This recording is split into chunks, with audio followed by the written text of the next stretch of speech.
last Saturday where it was Cam and maybe even Matt Wells was doing this, or saying they're throwing it in the front, and Corey would backpedal and say, okay, now I got to get back here. Yeah. It seemed like there was a trickle-down effect between the D-line, the linebackers, and what they were seeing, and then what Corey and Nico were able to do back there before the ball was ever snapped. Well, that's one thing that we do on defense is that we play as a team, and we have a great knowledge of what each position is supposed to do. It's not like just one guy, well, I know what I'm supposed to do, and I'm not worried about what anybody else does.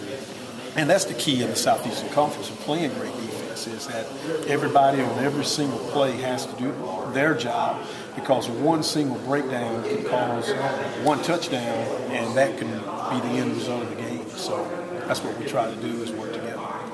Haven't seen what Troy's able to do offensively with all the big numbers and stuff. Is that something you really just have to point out to the defensive players to kind of get their attention this week? It is, and everybody has their strengths and weaknesses. You play a different style offense every week. Jackson State's offense was different from Auburn's, and Troy's is different from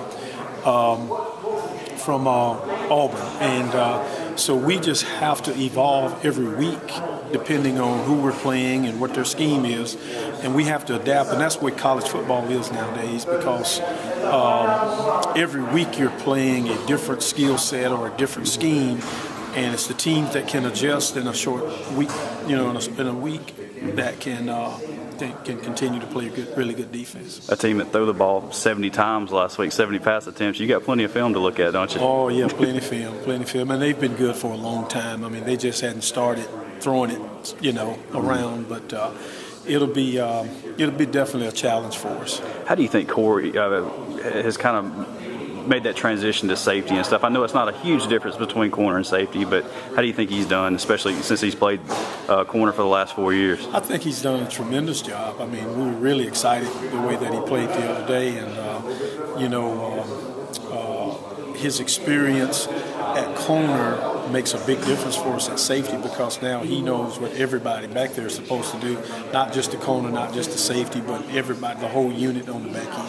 How valuable is that to have Corey in that run support, especially when you're in SEC games? I guess you got a good idea that he was Auburn, because he's a pretty good tackler on the edge. Yeah, he's a very, very good tackler, and he's very smart, and he can read and diagnose things really, really, really fast, which is a big or a very important factor in playing the run in the SEC.